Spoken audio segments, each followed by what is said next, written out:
Hello, Garden Street family. These past few weeks have been pretty crazy in the Hartgraves household. Greg and I have spent many hours learning new technology, and we found out that we were experiencing quite a steep learning curve in creating an online worship experience. We are very grateful for the help that we received initially with Sarah Hoskins, and then now Don Clausen and Paul Stovall are still involved, and then we have scripture readers coming in and some special music coming in. We are grateful for everyone who says yes to those opportunities so that we can all be a part of this.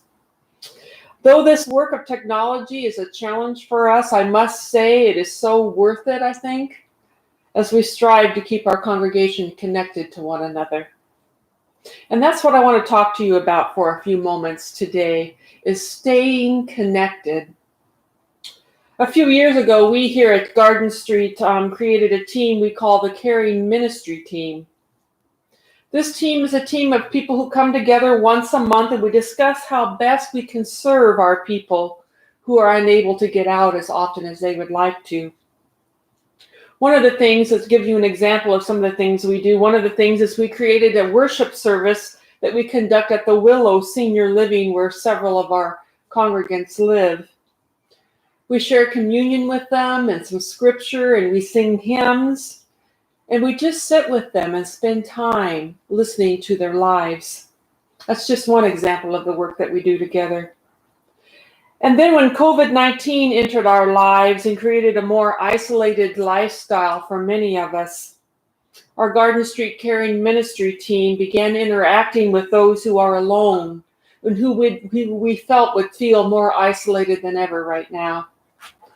We took a long list of names from our congregation, and we divided them up, and we all check in with the more vulnerable people through phone calls and cards. I tell you this today because if there is someone you know who needs our care, we really want you to let us know. We want to know if there is someone we are missing, as we so care about our people. And maybe that someone in need of care is you. If that is the case, please reach out. We want to be there for you. And so with that, I encourage you to stay connected with one another, because now more than ever, we need to anoint one another with empathy and compassion. And we need to remember that we are all in this together. And so be gentle to one another. And if you see a need for pastoral care, please let us know. And so while our technology is keeping us connected, it can only do so much.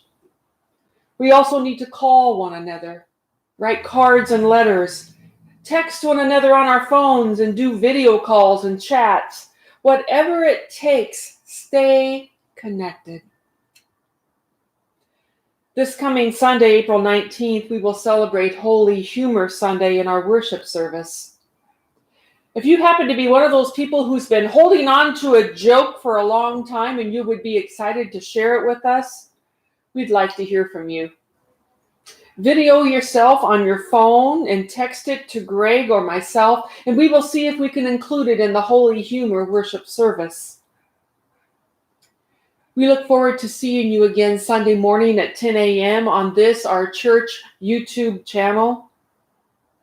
And in closing, I'm going to invite you to listen with me to Psalm 16. It is a psalm that is created to inspire our faith and trust in God.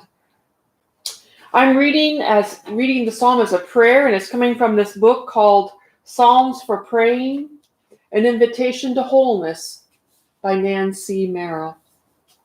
Listen with me.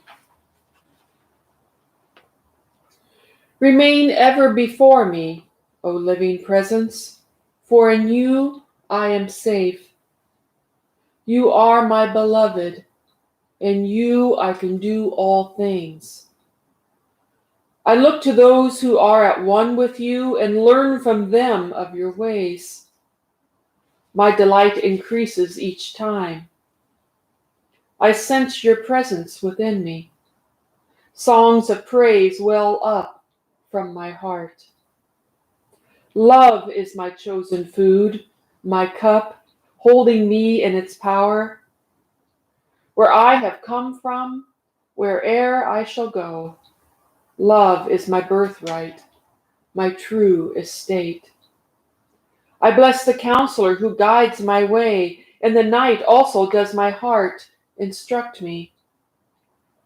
I walk beside the Spirit of truth. I celebrate the light.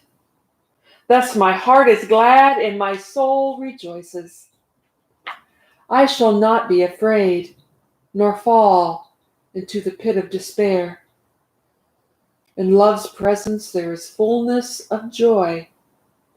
You are my beloved. In you will I live. We'll see you soon.